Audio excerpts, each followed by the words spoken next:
স্ত্রী অকারণে রেগে গেলে বুঝবেন সে আপনার কাছে যত্ন চায়, সে আপনার কাছে ভালোবাসা চায়। এজন্য যখন ভালোবাসা কমতি পড়ে যায় তখন নারীরা এটা সহ্য করতে পারে না। একজন নারী তার স্বামীর সৌন্দর্য খোঁজে না, একজন নারী শুধু তার স্বামীর ভালোবাসা খোঁজে। স্বামীর কাছ থেকে সে আদর পেতে ভালোবাসে, স্বামী তাকে যত্ন করবে, এটাই সে চায়।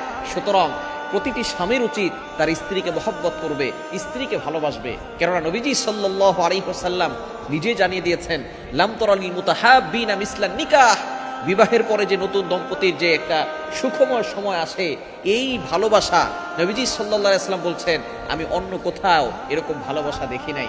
সুতরাং স্বামী স্ত্রীর সম্পর্ক হচ্ছে মধুর সম্পর্ক, একে অপরকে ভালোবাসবে।